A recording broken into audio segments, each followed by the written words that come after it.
Welcome to the Nick Blevins Family Ministry Podcast. Our goal is to help you maximize your church's potential. You'll hear from top leaders in children's, student, and family ministry about the principles and practices they use. Now here's your host, Nick Blevins. What's up, everybody? Welcome to episode 214 of the podcast. In this episode, I talk with Stephen Law about how to use Discord and how he is using the Discord app to connect students online. You might be familiar with Discord. It's known as kind of a platform that video gamers use, and it has a lot of features, and we talk all about that in the interview. But I just love hearing from different ministry leaders how they're, using the tools that are available online to connect their kids, their students, parents, all of that. And you're going to hear that in this interview. You can get all the links and notes and all those things at nickblevins.com/episode 214. So let's go ahead and listen in as Stephen tells us about how he has connected his student ministry on Discord. Hey, Nick Blevins here, and I'm here with Stephen Law. Welcome, Stephen. Hey, welcome. Glad to be here. Yeah, thanks. Well, tell us a little bit about you, your family, and your church as we get started.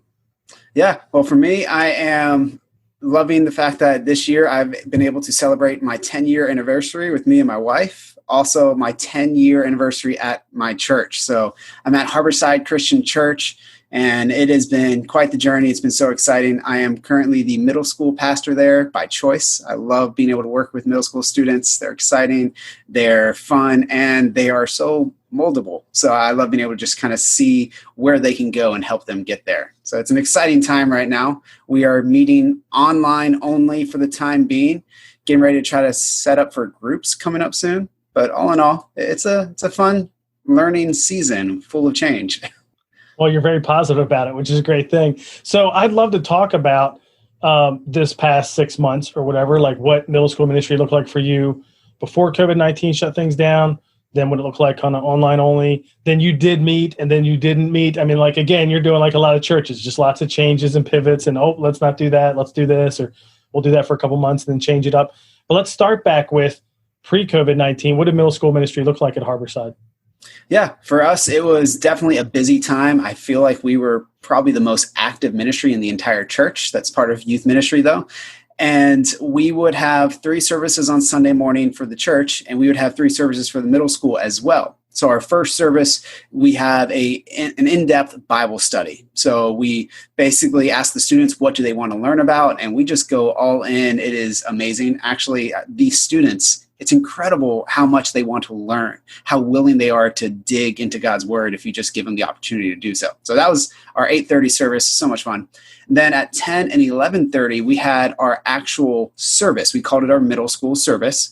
And that was where typically we would start off with some of our music from our church downstairs. And then I would typically kick it off with a welcome, get everybody into the room. We'd have announcements, a game, and then I would preach, or one of my guests would come in and preach. And after that, we'll break up into groups. And we have groups for about 10 to 15 minutes. And the students are kind of broken up by grade and gender throughout the room. So always something going on, always changing, keeping up with their ability to pay attention for a certain amount of time. So it's a fun time on Sunday mornings. And then outside of that, you had separate Wednesday night groups, or was it a different night? Yes. So we did Wednesday nights for the most times. Sometimes we did some Monday nights, but for the most part, those were what we call connect groups. And those groups were a whole lot more simple, kind of like what we had with that 8:30 service. It was in depth. Hey, here's a topic. You guys are going to dig into this topic for probably about 8 weeks at a time. And then they would take 8 weeks off. So it was kind of this rotation back and forth. We would do that rotation in line with the adults. So whenever the adults were meeting on campus, we would meet on campus as well. So that way parents can go to one connect group while the students come and join us. So really good time. They get about 60 to 70 minutes of group time, plus a little bit of hangout in between. So I'd love to hear a little bit about, and again, you may not know exactly, but like the numbers difference between some of these different options, because technically, I guess a student could do the 8:30 Bible study, one of the 2 services, and a group. What was like the 8:30 attendance like compared to the 10 and 11? I imagine the 10 was a lot of kids that came to 8:30, or like there was probably some overlap there. I'm guessing a lot of kids that come to 11:30 didn't come to 8:30. Otherwise, why did they stick around for the last service instead of coming to the one right next to it? But even Wednesday night, again, different group. Do you feel like there's a ton of overlap? Are there almost like distinct audiences? Like we just regularly had those kids at 8:30 and it was kind of a different group. What was that like? Yeah, definitely a little bit of all of that. So at 8:30, it's early in the morning on a Sunday. Typically, you're having those dedicated kids. We tried doing the 8:30 service as this really fun, exciting, hey, you have to come to the 8:30 because it's so much fun. And we still didn't get a lot of people to show up to it. I'm like, okay, they're tired. They just don't, they're not going to be there unless they really want to be there or their parents are really, really committed. So that's why we made that this in-depth Bible study service. And there are some of those students that is their favorite service the entire week. They come to that consistently. They love being a part of that. And typically, I would say it was 15 to 20 students that would be a part of that service. So not too bad for something that's 8:30 in the morning and no games involved, just straight Bible. So then at the 10 and 11:30 service, even though they are identical services, 10 o'clock is always our busiest service at our church. So we always had overflow every single week. So we would typically have 50 to 60-ish students at that service alone. And then at the 11:30, typically it was anywhere from 30 to 45, somewhere around there. Now, when it comes to overlap, you'd have maybe like 5 kids that'll say, hey, I went to the 8:30. I'm also coming to the 10 o'clock.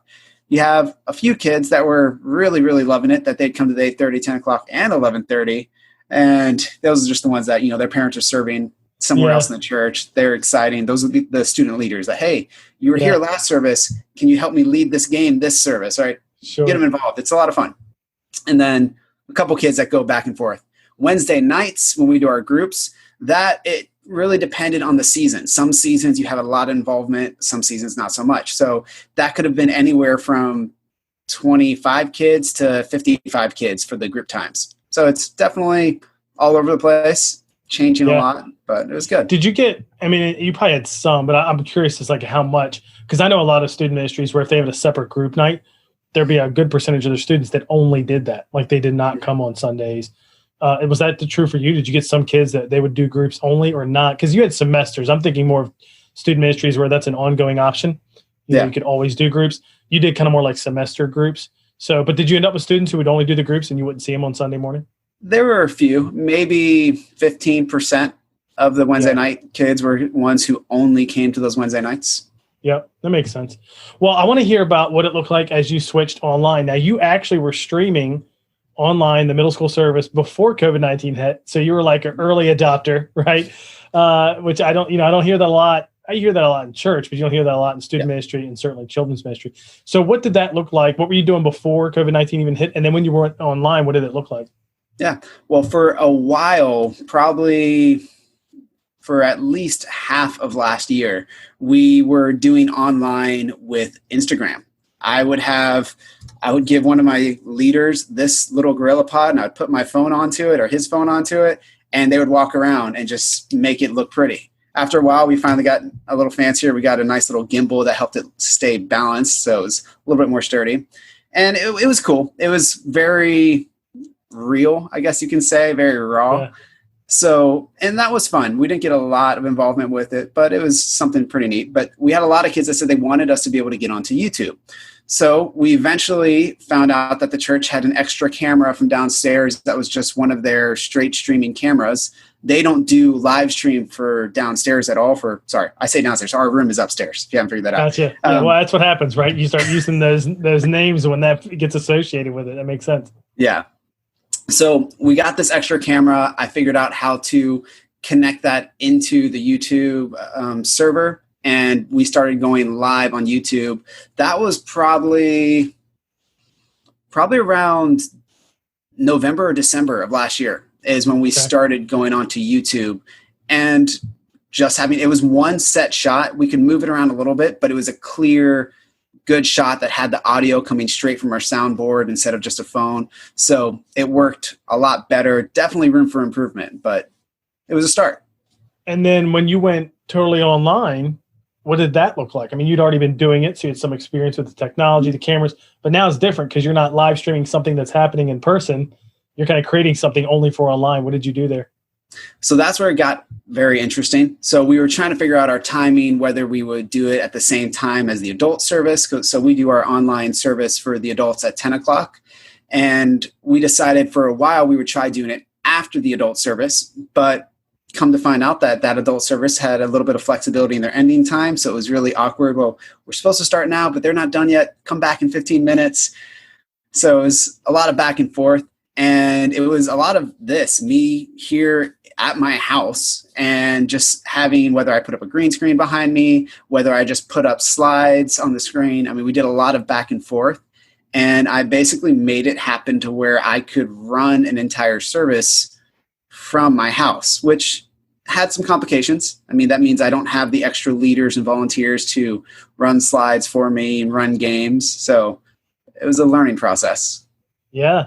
A lot of the conversations I've had, and anybody that's been listening to this podcast knows, for a lot of the online engagement, both church-wide, I don't know about students and kids, not exactly the same. Again, I don't feel like kids ministry, when I have conversations with other leaders, ever had like a growth online like the adult services did, like we did. Our numbers online were far bigger than what we ever had in person, in the weeks after COVID-19 shut things down.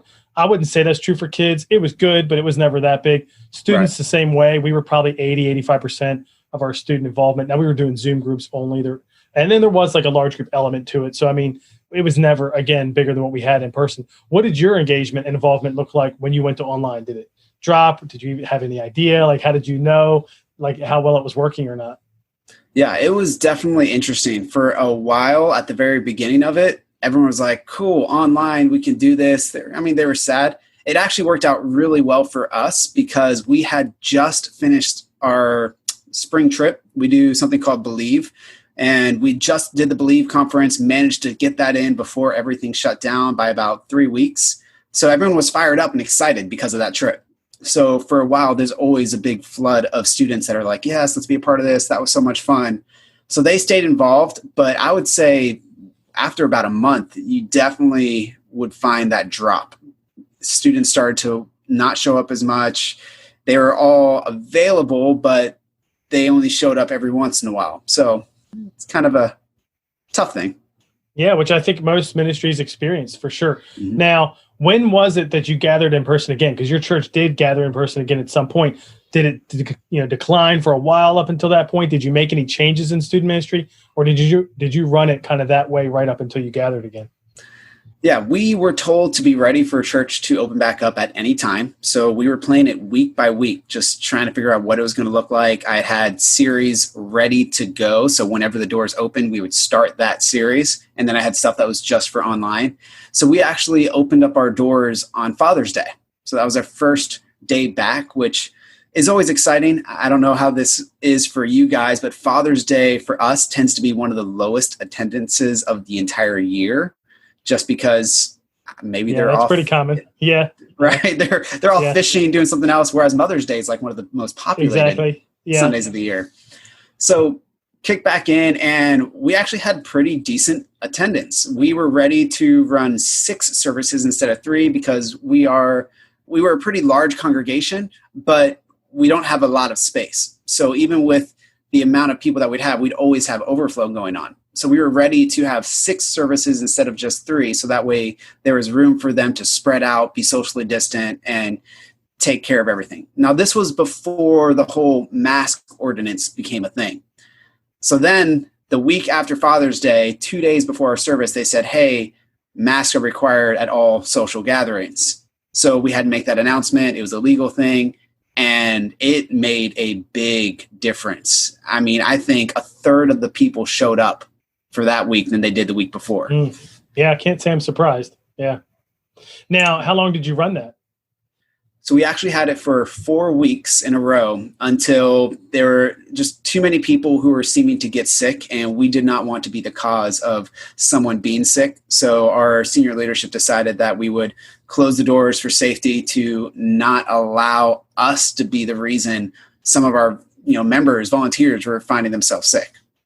Yeah, so you didn't really have it. It's not like you had a breakout there or some kind of thing at your services, but that aligns with the timeline of when Florida kind of had a peak there in mid-June to mid-July kind of thing.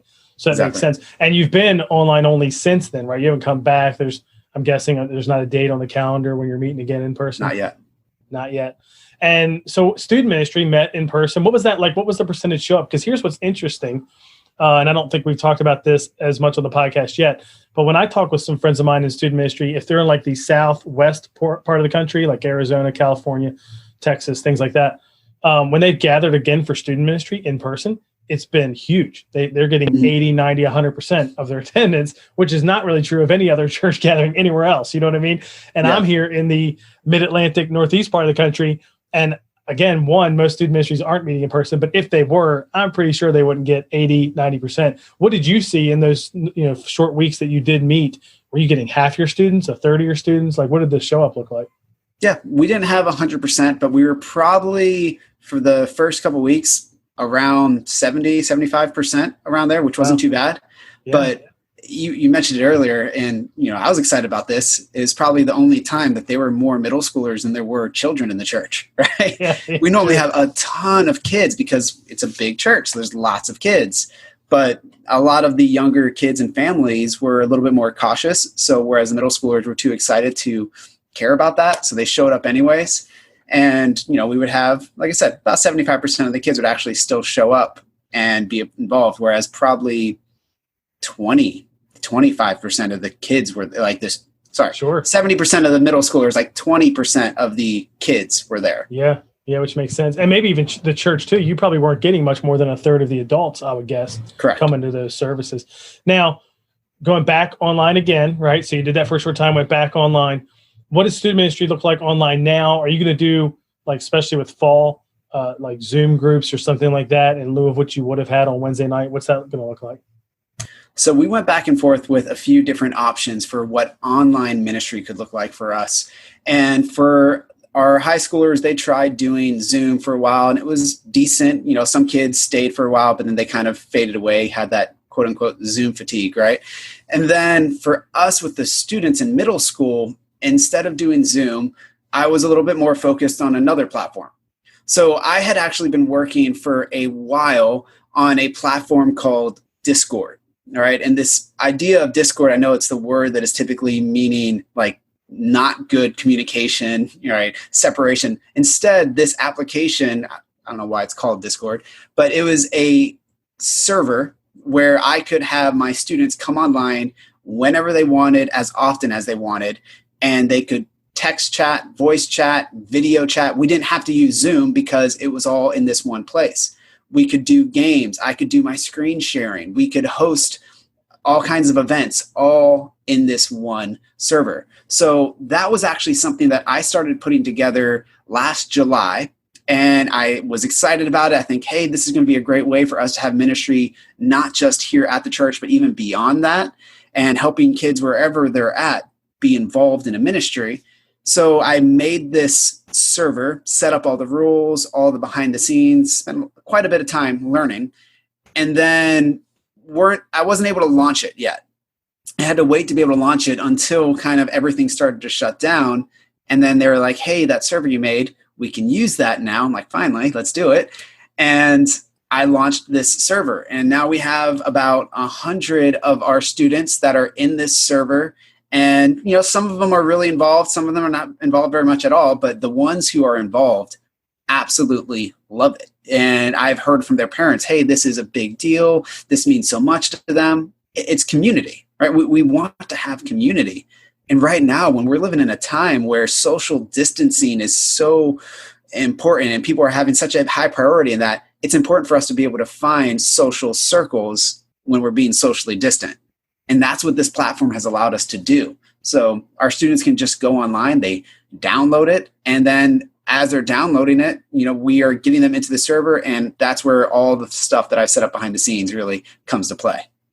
Well, tell us a little bit more about it for anybody who's not familiar. I thought of Discord as a communication platform for video gamers. Like, that's, again, my little knowledge of it. That's what I thought of. And like you said, that's expanding because it's not just for video gamers anymore.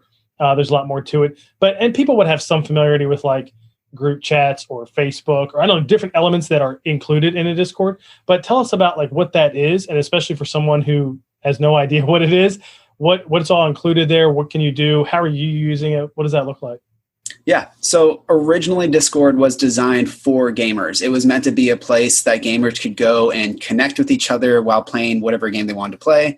But over time they realized, hey, there are schools using this, there are churches using this, and there are all these different ways for people to have a community, and it has nothing to do with games. They can be playing games or they don't have to. It's completely up to them because it's a free service that allows people to come together, that has so much flexibility, so many ways to make it specifically what they need.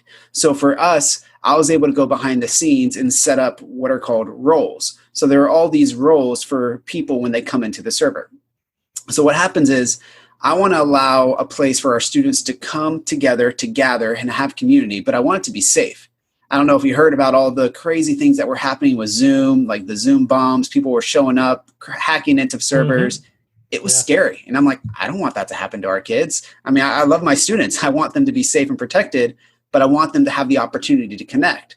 So I knew it was something new that they had to learn. So I wanted to make it as simple as possible. I put together a web page for them and the parents. I sent the parents a specific guide that said, hey, this is why it's important for you to have this for your kids. This is the details that comes into it. And on our website, we went through and I said, hey, this is what this looks like. This is why this is important. And it's so important to help them understand the why.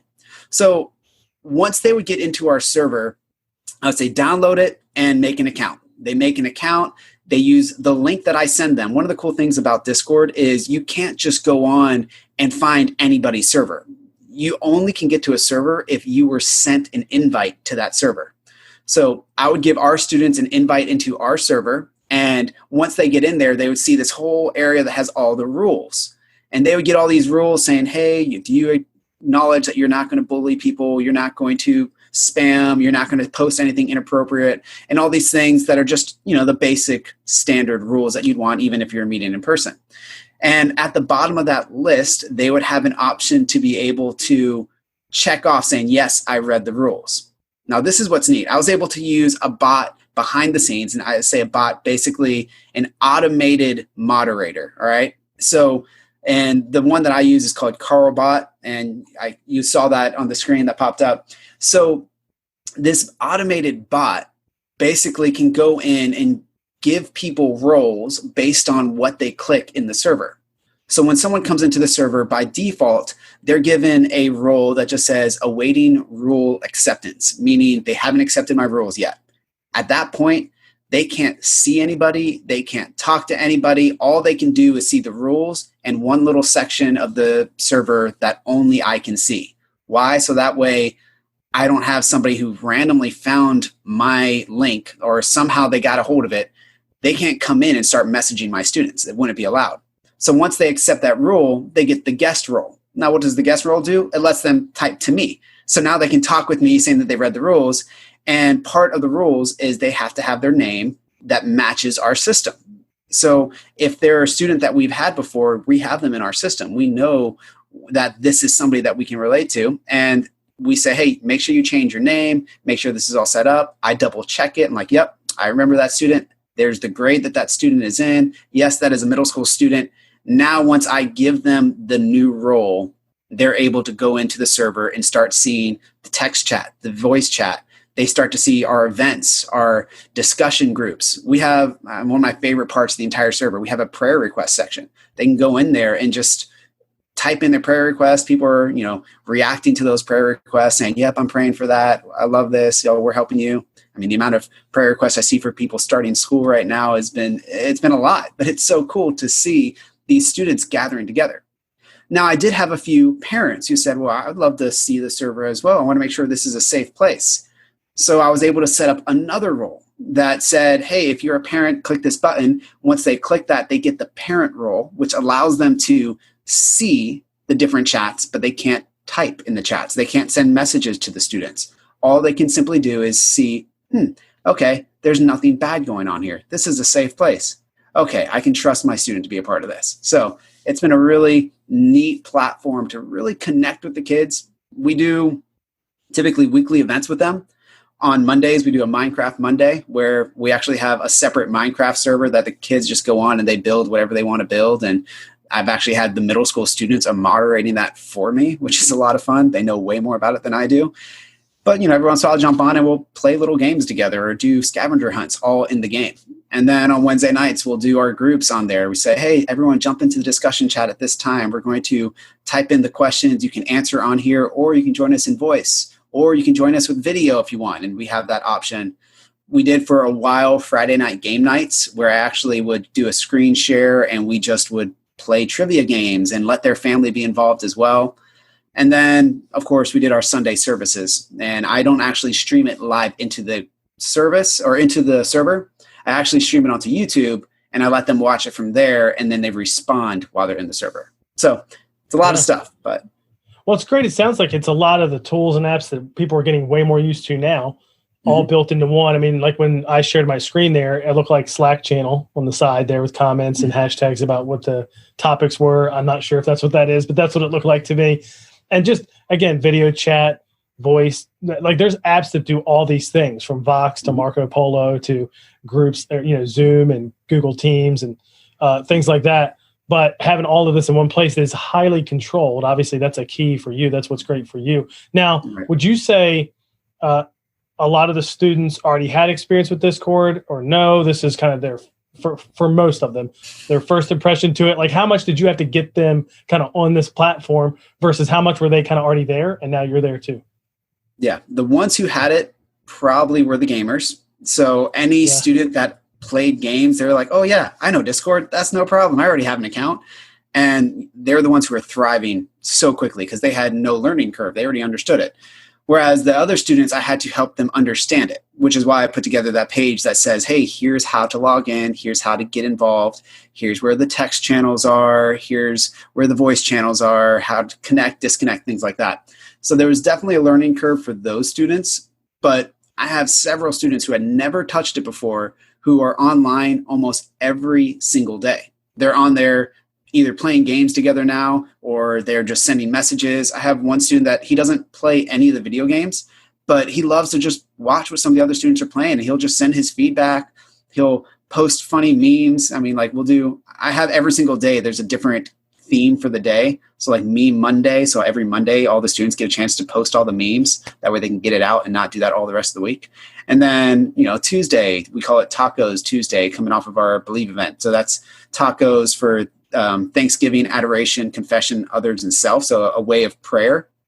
And we let them say, hey, on Tuesdays, post in what you're thankful for in your prayer requests and all those moments. Wednesdays, Worship Wednesday, they go through and they share worship songs. And it just goes on. Every single day, there's something else that they get a chance to participate in. So always there's something that they can communicate about, be excited about. It's just a really cool place. I've been telling the parents, this is the youth group right now. If they were to come into the church doors, everything that we did in the church building, we're doing on the server. I mean, yes, we don't have 9 square in basketball, but I mean, there are digital ways to have fun as well. So that's awesome. And what's engagement like? I mean, again, if somebody's not used to Discord or doing anything on there that way, they could probably relate to a Facebook group or even a Zoom call. Like a lot of student ministries were doing Zoom calls for groups, or even the whole thing, or even streaming like you're doing a service live on YouTube Premiere for students. But again, there's this engagement piece, like how many of them are engaged, how many of them are sleeping at their computer, how many of them are not even there. For you, and I don't know how you measure it or what that looks like, what do you feel like engagement is like in the platform? Yeah, so something that I do love about Discord is it gives you the option to see the behind the scenes. So specifically with the bot that I use, I can have a separate channel. So that's what all those hashtags were. Those are like little channels that you can go to. There's a separate channel that is just for me to see. So no one can see that but me or anyone else that I want to. So like other staff members of the church, I can give them access to this channel. And it'll be, for example, messages. All the messages get put into this channel. Anytime a message gets deleted, I still see what was deleted. So even if a kid said something and then tried to hide it, saying, no, I never said that, I would know. I can see that safety behind the scenes. Joining the voice chats, I can see when they joined the voice chat and when they left the voice chat. I can't hear it. I don't know what they said, but I at least know, hey, they jumped into a channel. So what that does is I have automatic attendance.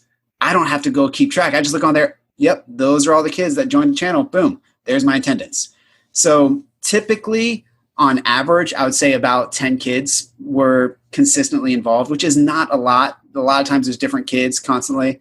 At the same time, some of the better times I'd get up to like 20, 25 when we did some of our game nights. Of course, those are always the ones that they were most excited about. So the involvement is not as high as I wish it would be. But once again, the ones who are involved right now, they are just loving it so much. They're talking about how much of a difference it's making in their life right now. It's helping them understand how to have connection. They're staying involved. And then the ones who aren't showing up, honestly, I'm sad. I don't know what they're doing. I've been trying to reach out to them. It's just difficult to keep up with all those different families other than just calling them constantly, which is what we're trying to do. So the more they can be involved, the better. It is such an awesome opportunity for them, but they have to be willing to make the choice. We can't force them. Yes, which is true overall, right? That's one of the things that churches face that's a challenge online is engagement can be good, like it was for some people when COVID-19 hit, and then online was the only option, but then it dropped fast. You know what I mean? To where, okay, now engagement isn't as good. Barna's saying that, back in June of 2020, it was like a third or something like that of church adults hadn't watched the online service in a month or something like that. You're talking about church adults. And so, that wasn't new. You've got this platform. Some of the students are connecting well there. And I imagine it's a mix too. If it's 10 here, it's a different 5, a week or two from now. And then, so collectively, you're probably getting a lot more engagement there in a month.